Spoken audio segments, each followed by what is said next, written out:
మీరు రైతు బంధు ఇచ్చినారు అన్నాడు, మీరు 24 గంటల కరెంట్ ఇస్తున్నారు, మీరు తులం బంగారం ఇస్తున్నారు అని నిలదీసిండు. ఇక పనుల పని ఏం చేసిండు, ఏతుల వెంకటయ్య కథ చెప్పిండు. ఆ ఏతుల వెంకటయ్య కథ చెప్పే వరకు అక్కడ ఉన్న వెంకటయ్యలందరికీ పాపం బాగా ఇబ్బంది అనిపించింది. వెంకటయ్య కథ నువ్వే చెప్పు, నాకు రాదు. వెంకటయ్య 4 బర్రెల కథ చెప్పిండు. నాకు ఒక బర్రె ఉంటే మా అత్తగారు లోటిస్తే నేను కొంటే అవి చచ్చిపోయింది, బతికితే అప్పుడు నేను ఇది చేస్తా అది చేస్తా, నేను డైరీ కంపెనీ పెడతా అని చెప్పిండు వాడు. గట్లనే మీది కూడా ఉన్నదని చెప్పిండు. చెప్పే వరకు ఏమైంది, వాళ్ళకి బర్దాష్ కాలే.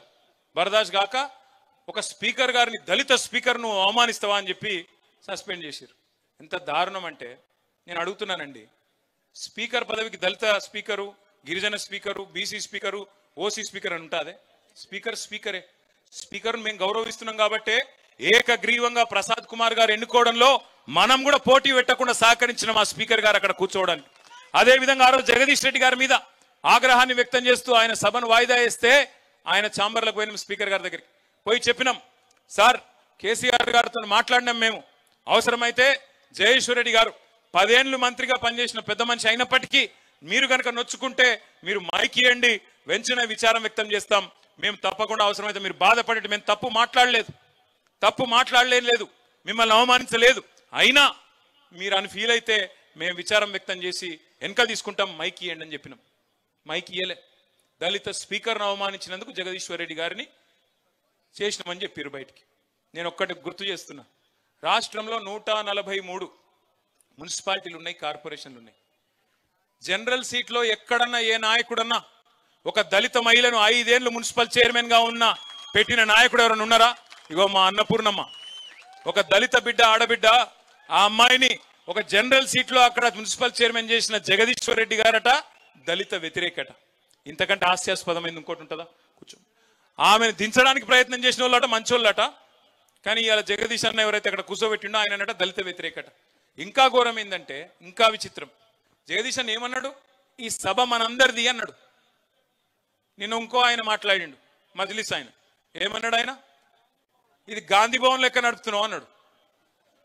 మనందరిది అన్న జగదీష్ అన్నేమో ఎత్తవతల వారేసింది.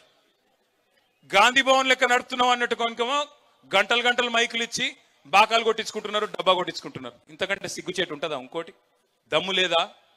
మజ్లిస్ వాళ్ళ మీద చర్య తీసుకునే దమ్ము లేదా? ఒక బీఆర్ఎస్ వాళ్ళని మాత్రమే చేసే పరిస్థితి ఉన్నది, కానీ మిగతా వాళ్ళని ఏమనే పరిస్థితి లేదా? దయచేసి నేను మిమ్మల్ని ఆలోచించమని కోరేది ఏంటంటే, ఇలా రాష్ట్ర శాసనసభలో ఒక విచిత్రమైన సన్నివేశం.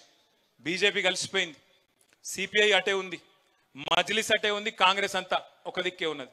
ఇవాళ పంచ పాండవుల మాదిరిగా ఆ కౌరవ సభలో 100 మందిని ఎదుర్కొంటున్నది కేసీఆర్ సైన్యం. ఈ గులాబీ దండు మాత్రమే తెలంగాణ ప్రజల ప్రయోజనాల కోసం గొంతెత్తుతున్నది. మళ్ళీ మనమే తప్ప వాళ్ళు కానే కాదన్న మాట నేను మీకు గుర్తు చేస్తా ఉన్నా. అందుకే ఈ సంవత్సరం మనం మహాసభ జరుపుకోబోతున్నాం. వరంగల్లో సిల్వర్ జూబ్లీ ప్రారంభానికి సూచికగా లక్షలాది మందితో బహిరంగ సభ. కోదాడ నుంచి ఎంతమంది రావాలి, సూర్యాపేట నుంచి ఎంతమంది తరలి రావాలి, తుంగతుర్తి నుంచి ఎంతమంది రావాలి, హుజూర్ నగర్ నుంచి ఎంతమంది రావాలి, అవన్నీ మళ్ళీ మీ నాయకులు మీకు వివరంగా చెప్తారు. కానీ ప్రతి గ్రామం నుంచి పార్టిసిపేషన్ ఉండాలి, ప్రతి గ్రామ శాఖ రావాలి, గ్రామ శాఖ అధ్యక్షులు, ప్రతి గ్రామం నుంచి క్రియాశీల కార్యకర్తలు ఒక్కరు కూడా ఆ రోజు ఏ పని పెట్టుకోకుండా, ఎందుకంటే ఇంతకంటే పెద్ద పని మనకు లేదు, సంవత్సరం అంతా వేరే పనులు ఉండవచ్చు, కానీ ఏప్రిల్ 27 మన పార్టీ 25వ వసంతంలో అడుగు పెడుతున్న సందర్భం ఖచ్చితంగా గులాబీ జెండా వేసుకున్న ప్రతి బిడ్డ ఏదో ఒక వాహనం ఏది దొరికితే అది ఎక్కాలే, కదిలి వరంగల్ వైపు ప్రయాణం మొదలు పెట్టాలి. అక్కడి నుంచి పెద్దలు కేసీఆర్ గారి సందేశం విన్న తర్వాత మర్నాడో ఆ తర్వాత రోజు మే నెలలో మన పార్టీ యొక్క సభ్యత్వ నమోదు కార్యక్రమాన్ని కూడా ప్రారంభించుకోబోతా ఉన్నాం. సభ్యత్వ నమోదు కార్యక్రమం అయిన తర్వాత అసెంబ్లీ అప్పుడు కొంతమంది, పార్లమెంట్ ఎన్నికలు అప్పుడు కొంతమంది, మన పార్టీ నాయకులు కొంతమంది అక్కడ ఇక్కడ వెళ్ళిపోవచ్చు, అక్కడక్కడ ఖాళీలు ఉండొచ్చు. అందుకే తిరిగి కొత్త కమిటీల నిర్మాణం పటిష్టంగా చేసుకుందాం. కొత్త కమిటీలు గ్రామ స్థాయి నుంచి, వార్డు స్థాయి నుంచి, బూత్ కమిటీ నుంచి బ్రహ్మాండంగా రాష్ట్ర కమిటీ దాకా అద్భుతంగా నిర్మాణం చేసుకుందాం. ఈసారి గీటురాయి ఒకటే.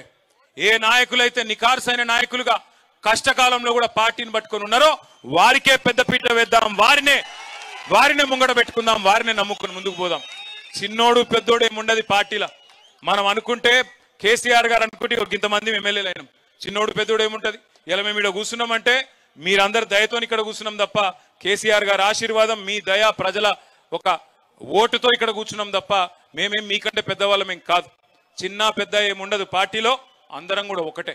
అందుకే కింది స్థాయి నుంచి మళ్ళీ తిరిగి పునర్నిర్మాణం చేసుకుందాం. చేసుకున్న తర్వాత ఈ సంవత్సరంలోనే మన పార్టీ అధ్యక్ష ఎన్నిక, జిల్లా కమిటీల ఎంపిక, ఇవన్నీ కూడా పటిష్టంగా నిర్మాణం చేసుకుందాం. 32 జిల్లాల్లో, హైదరాబాద్తో సహా హెడ్ క్వార్టర్ అక్కడ కాబట్టి 32 పార్టీ ఆఫీసులు మనకున్నాయి. ప్రతి పార్టీ ఆఫీసును కూడా ఒక చైతన్య కేంద్రంగా మార్చుకొని కార్యకర్తల శిక్షణా శిబిరాలు కూడా అద్భుతంగా ఒక 3-4 నెలల పాటు నిర్వహించుకొని కాంగ్రెస్ ఏంది, బీజేపీ ఏంది, ఎవడి మోసం ఏంది, ఏ గ్రామంలో మనం చేసింది ఏంది, వాళ్ళు చేసింది ఏంది, ఏ రకంగా మోసం నడుస్తున్నదో చెప్పాలి. మోసం అంటే గుర్తొచ్చింది, నేను బడ్జెట్ అయిపోయింది, బయటికి వస్తున్నా, పేరు వద్దులే కానీ ఒక కాంగ్రెస్ సీనియర్ ఎమ్మెల్యే కలిసిండు. కలిసి నేనన్నా, ఏమన్నా 100 రోజులు అంటిరి, ఏమన్నా